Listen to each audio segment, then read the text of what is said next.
Welcome back. I've had to hold off mowing my lawn a couple of occasions because I was alerted by the fine crew at Fox 17 that it was a Clean Air Action Day. So we were told not to do certain things and on those days, but let's dive a little bit more into the subject this morning. Joining us on the phone is Amy Hawk, Program Manager with West Michigan Clean Air Coalition. Good morning, Amy.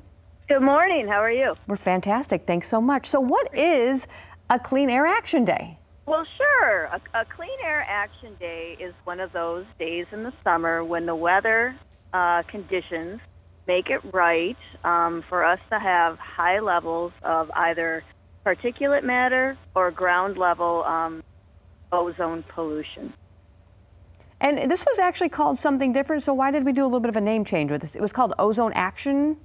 Sure. So a few years back, we had added a new pollutant, which started to get a little higher in our area, called particulate matter. And particulate matter levels tend to be higher more in the winter than in the summer. So what we wanted to do is be inclusive with the program and in the name. So we changed from Ozone Action to Clean Air Action several years ago now. So is the ozone actually kind of complicated and there's actually more than one ozone? Sure. So there's the ozone that's very up high in the atmosphere, and that is actually good ozone, and that's ozone that we want to keep. It protects the Earth from the sun's ultraviolet rays.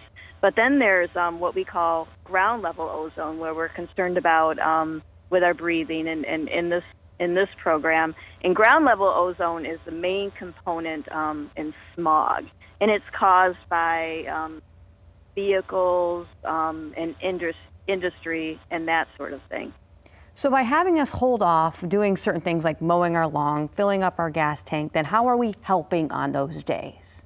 Well, sure. And this program is very voluntary. And what we do is we do our best. We work with great stations like you guys to get the word out to people that certain days, we're calling Clean Air Action Days, have the higher level of either ozone, ground level ozone in the summer or particulate matter in the winter.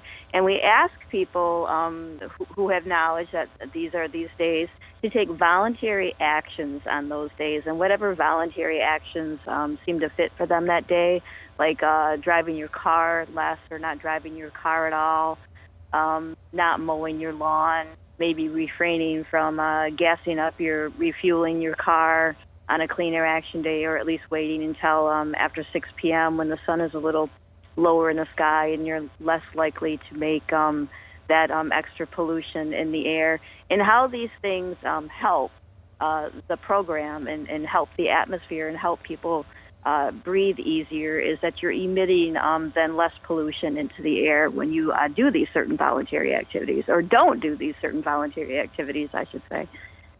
And I've always noticed when it's like 95 degrees around here is basically when I kind of automatically wake up and think, okay, I'm pretty certain it's going to be one of those Clean Air Action Days. So is that kind of a sign when it's so warm out like that?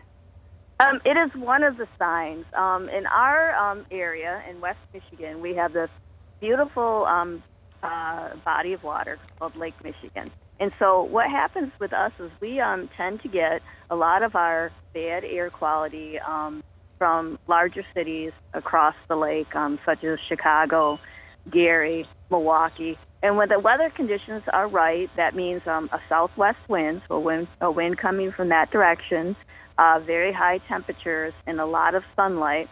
Those conditions can meld together to form higher levels of ground level pollution in our area.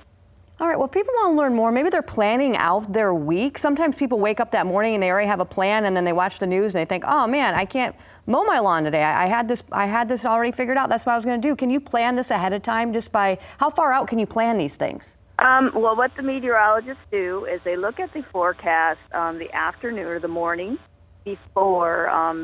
The morning before, they're going to call a clean air, or they may possibly call a Clean Air Action Day, and they try to get the word out to us. And then we get the word out to everyone else in partnership with them to let everybody know that it is a Clean Air Action Day and to be forewarned.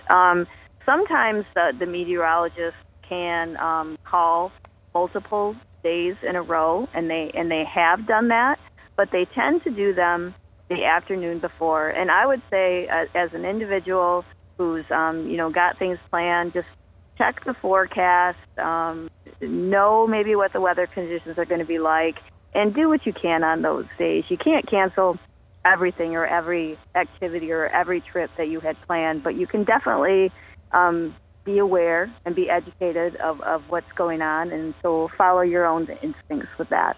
On that note, thank you so much for your time this morning, Amy. Thank you. Absolutely, and go to WMCAC.org for more details. Thanks so much for joining us today.